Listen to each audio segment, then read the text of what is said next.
किसाना की कीटा की चाल रही है। अरविंद खापा ने बड़े बड़े फैसले कराए।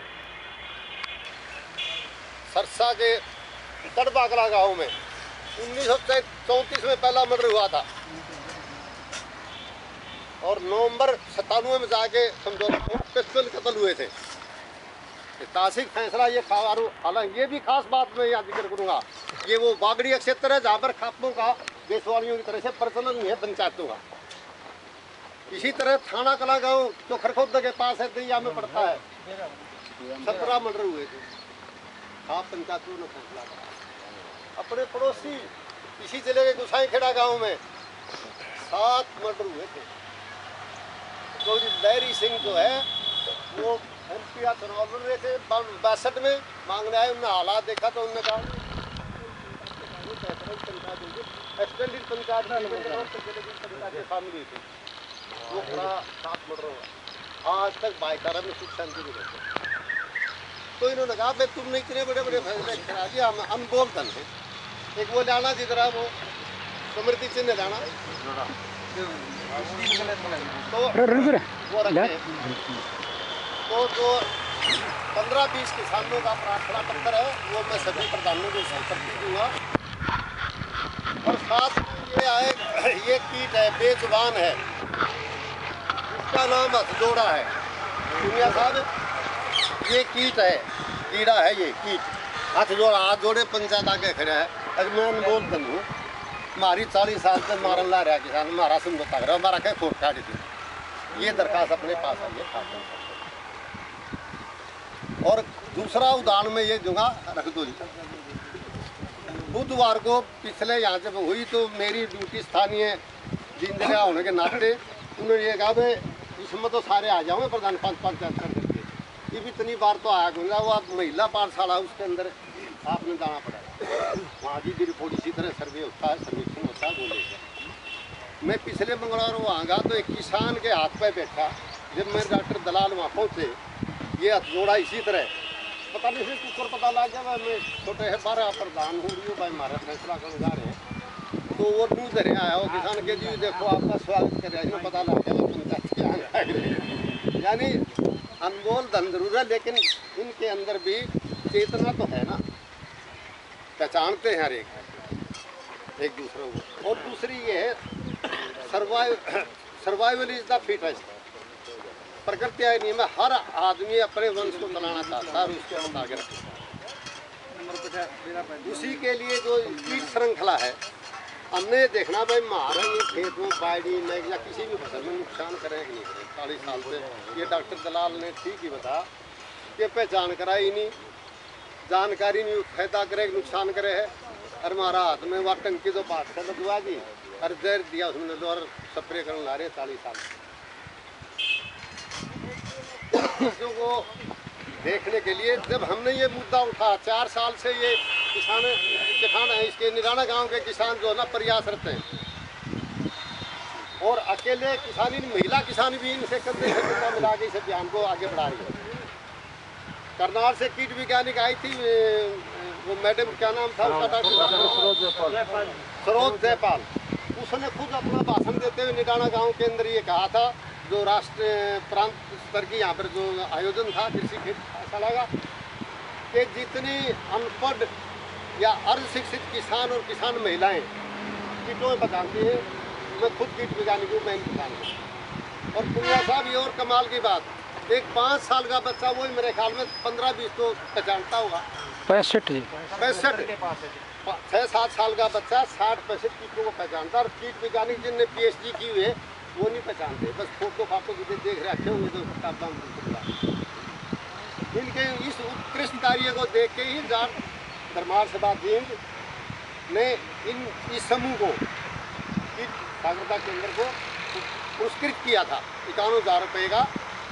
और ये रुपये नाम देना के जितना रुपये नहीं चाहिए कि हमने तो लैपटॉप दे दो, उससे हम इस काम को बढ़ा लेंगे। खेत में तो ये बुढ़े दांदर ना ये जवानी भी ट्रांसमीटर बुढ़े भी उनमें लैपटॉप पे दिखा देंगे तो उससे इनका प्रचार प्रसार में बढ़ाया है।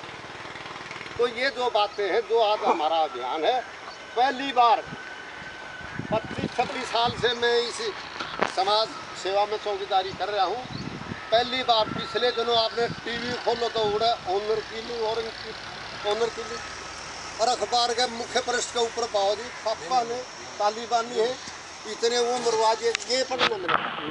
पहली बार आप लोगों ने अभियान से पंचायतों पर लगे हुए बेवजह के उस डब्बे को उतारने के लिए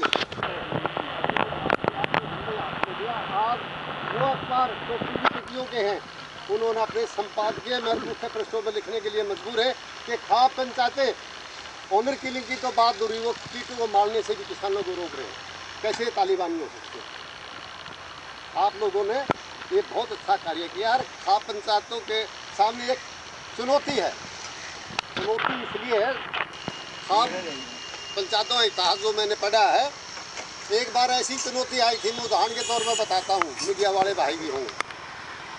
लखनऊ के नवाब के पास एक कर्मचारी था, उसने अपनी वसीयत लिख दी कि मेरे मरने के बाद मेरी प्रॉपर्टी का 1/2 हिस्सा मेरे एक भतीजे को, उसका 1/4 हिस्सा मेरे बड़े लड़के को, अरे 1/5 हिस्सा मेरे छोटे बच्चे को मैं बांट दिया था।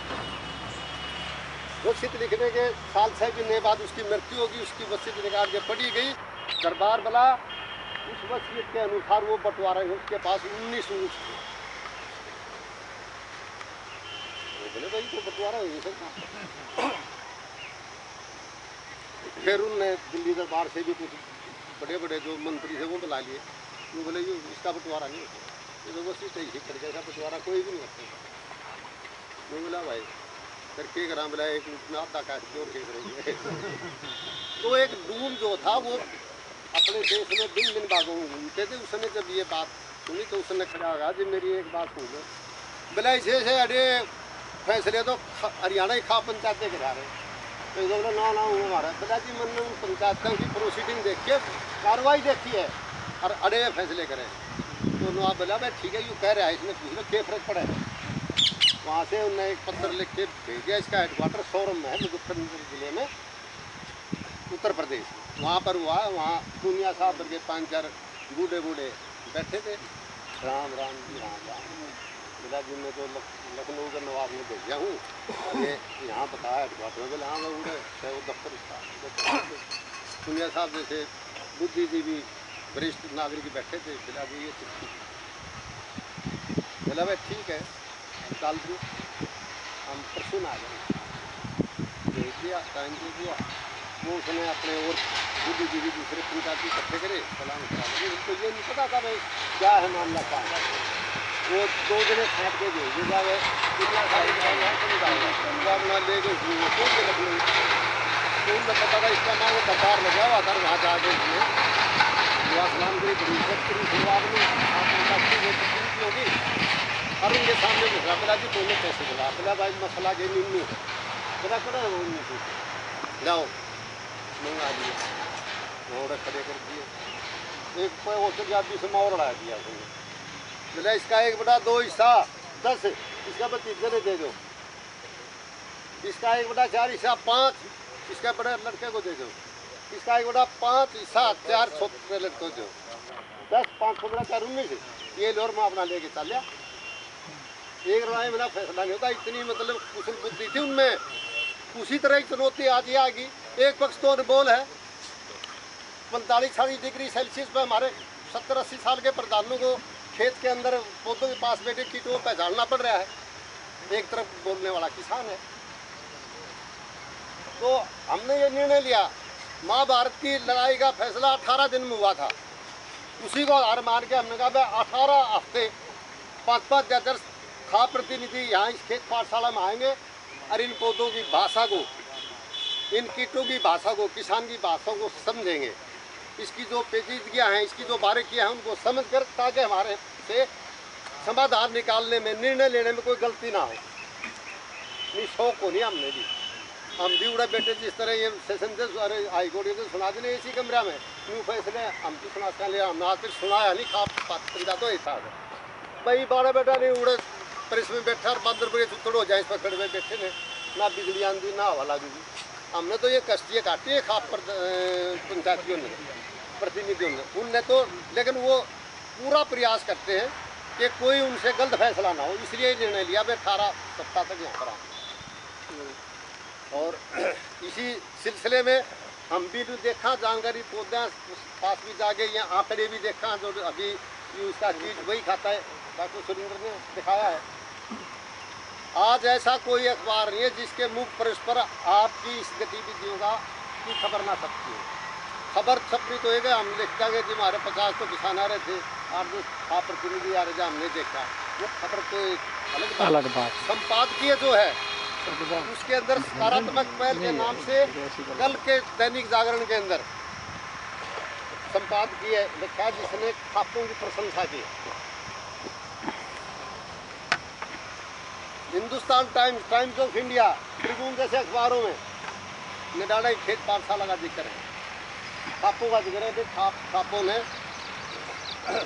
इस चुनौती को स्वीकार करा जो किसानों और कीटों के लड़ाई को वो समझौता कराएंगे। तो ये चीज़ जो है ये आप लोगों को इसके असली जो इसके हकदार हैं, जो मुस्तक है, वो किसान और पड़ोसी निडाना और पड़ोसी गाँव के जो किसान हैं ना, और वो हमारी बहनें माताएँ जो महिला किसान उनको प्रेरित जाता है। और उसका हमने भी शुद्ध बुद्धि देखी भाई, तुमने डॉक्टर दलाल ने कई हमारा हमने जो डब्बा लग रहा था वो था तो बेवजह का, उसको धोने का हमने मौका मिल गया। अब जबान बंद है, टेलीविज़न वाले आएंगे भी, अखबार वाले आएंगे, ठीक है नहीं। तो ये जो कार्य है ये न केवल मानव जाती है बल्कि तमाम जो इस पृथ्वी पर जीव सृष्टि है उसकी भलाई के लिए कर रहे हैं।